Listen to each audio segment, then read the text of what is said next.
Ya teman-teman, balik lagi sama saya. Di sini saya akan merakit PC lagi ya. Dimana saya menggunakan Core i5 3470 dan juga GTX 750 Ti Lord Cash Plank.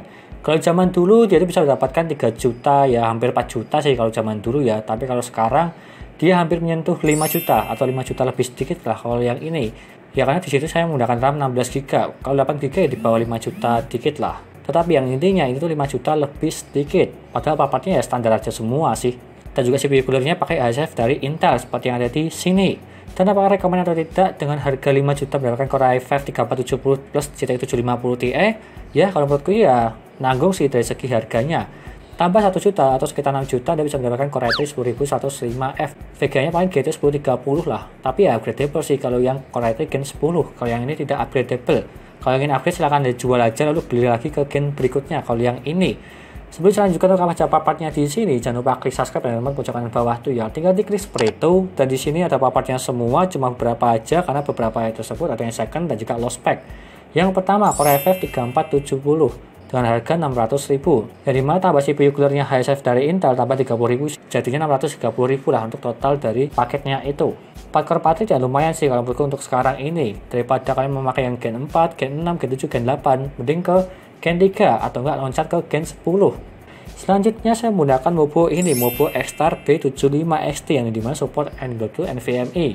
Yang dimana dengan harga 600.000 kalau yang ini, X-Star-nya ini. Selanjutnya saya menggunakan RAM 2x8GB yang dimana 16GB yang ini ya. Tapi ini contohnya aja sih ini ya, contoh dari segi RAM-nya, tapi bungkusnya seperti ini, high-tech ya. Tapi ini baru RAM-nya. Sudah tertancap di bagian dalamnya situ. 2x8GB ya 16GB sih totalnya ini. Memang maksimalnya dari segi mobilnya ini tuh 16GB. Dengan harga 700.000. Satunya 350 sih. Ya, ininya seperti itu. Selanjutnya saya menggunakan Lord Cash Plank 750 Ti mereknya Asus single fan yang ada di sini. No power pin. Tapi setelah saya tes ya tembus 150 wattan lah. Anda bisa lihat aja nanti pada saat saya ngetesnya lah di akhir video.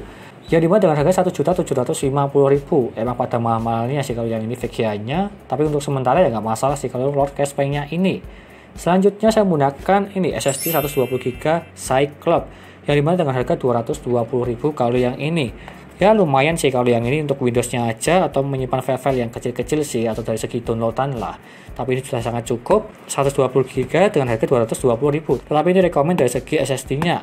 Selanjutnya untuk penyimpanan tambahan saya menggunakan WD Blue 1 Tera, tapi ini second ya, bukan baru. Kalau yang second itu harganya 300.000 sih, kalau yang ini sudah tertancap di bagian dalamnya situ, kalau kelihatan ya. Dan juga kalau yang baru harganya 600.000. Tapi bebas untuk kalian cari yang baru maupun yang second bebas, tapi lebih baik yang baru sih kalau menurutku. Selanjutnya saya menggunakan power supply-nya dulu. Power supply first player Blackshear yang dimana 450 watt. Ini juga saya sudah makainya berulang kali. Ini juga rekomend kalau menurutku dengan harga murah 340.000. 450 watt bisa mengangkat sampai 1050 sih kalau saran dari saya ya. Tapi bisa dibilang ya maksimal di segitu aja ya, nggak usah kelebihan ke 1060 itu ya jangan sih. Supaya lebih berjaga-jaga, lebih aman untuk kedepannya. Selanjutnya saya menggunakan ini casing GameMax Aero Mini yang dibuat dengan harga 480.000. Yang dimana terdapat 3 fan di bagian depannya itu free ya, 3 fan-nya 1, 2, 3 meskipun tidak terlalu terang seperti yang di belakang ini ya, tapi ya nggak masalah sih dapat free-nya. Tapi ini juga casingnya sangat bagus sekali, sudah saya review di video yang agak lama sih kalau yang ini videonya. Dalamnya putih, di luarnya hitam dan juga ini support MATX aja. Kalau Mobo ATX tidak support kalau yang ini, kalau ITX masih bisa. Yang terakhir saya menggunakan PC Cooler FX 120 Step 3, ini cuma satu aja dengan harga 40.000. Untuk menghiasi tambahan satu di belakang ini, untuk mengambil udara dari dalam keluar lah, supaya sirkulasi udaranya dia tuh bagus di bagian dalamnya. Dan total dari semuanya ini yaitu 5 juta lebih sedikit lah, nggak sampai 5,2 lah, pokoknya harganya di sini semua. Rekomend atau tidak kalau menurutku ya tergantung sih dari kalian semua ya, dan juga tergantung kebutuhannya. Kalau aku sih lebih mending ke 6 juta langsung ya, yang dimana Core i3 Gen 10 supaya bisa upgradable ke depannya. Dan kita lanjutkan saja untuk mereview PC-nya ini. Yo.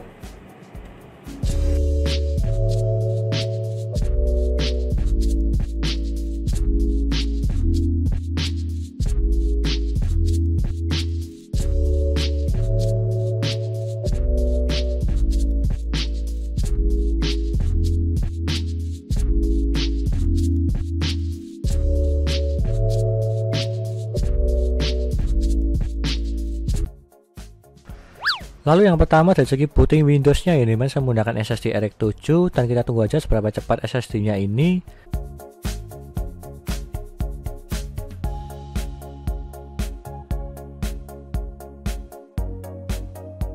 dan dia mendapatkan 14 detik, terbilang cepat kalau yang ini. Kalau standarnya SSD SATA 3 di 25 detik, tetapi kalau yang ini 14 detik terbilang sangat cepat. Tetapi terkadang itu berbeda PC berbeda kecepatan ya, meskipun sama-sama menggunakan SSD yang sama RX 7 seperti yang ini. Selanjutnya di harddisk Sentinel, yang dimana kita cek kesehatan dan juga performanya. Yang pertama SSD-nya dulu 100% semua dari segi performa dan juga kesehatannya, dan juga notnya dia tuh perfect. Dan juga suhunya 40 derajat, terbilang agak panas atau dingin ya setengah-tengah sih kalau yang ini 40 derajat.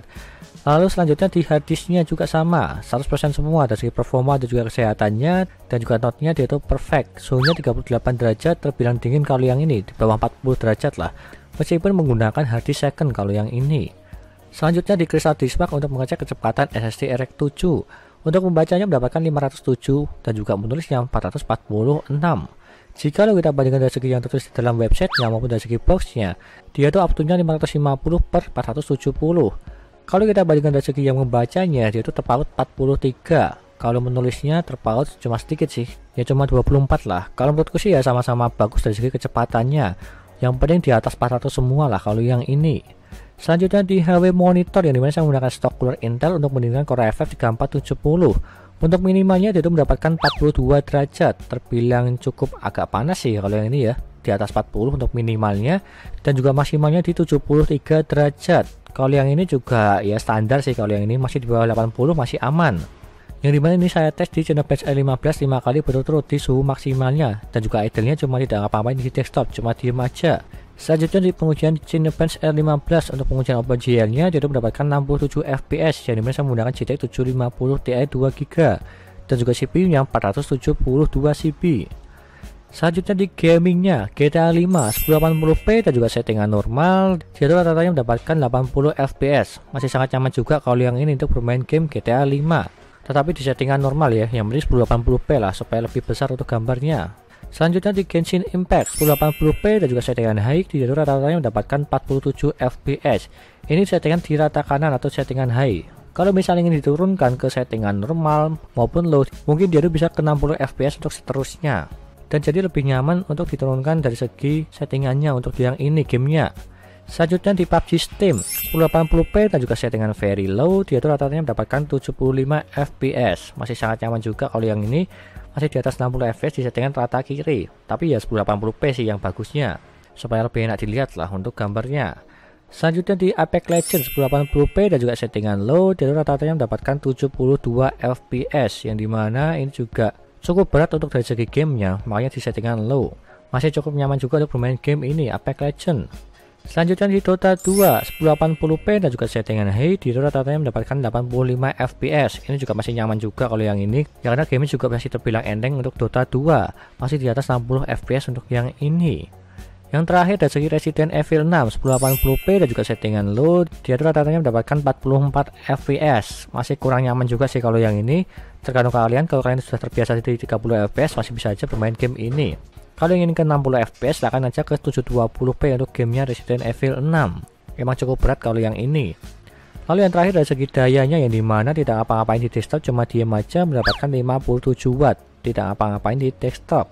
Terbilang standar sih kalau yang ini di 50-an, dan juga maksimalnya di 156 watt, yang dimana ini saya tes di gamenya, game Resident Evil 6 settingan 1080p dan juga low, dia tuh di maksimalnya di 156 watt. Meskipun hanya menyentuh satu kali sih, tapi tidak rata-ratanya di 140-an, 130-an lah, intinya seperti itu. Dan kesimpulannya, dengan harga 5 juta lebih sedikit, kalau menurutku sih emang ini kurang rekomen sih, yang dimana nanggung untuk harganya. Kalau misalnya ingin upgradable ke depannya, silahkan ganti ke Core i3 Gen 10 untuk upgradable ke depannya. Tetapi harus menambah budget 1 juta sih, sekitar 6 juta lah, untuk mendapatkan Core i3 10105F dan juga GT 1030, tapi itu second ya, bukan yang baru untuk VGA-nya. Tapi lebih rekomen ke Gen 10 sih, supaya upgradable ke depannya daripada yang ini, Core i5 Gen 3.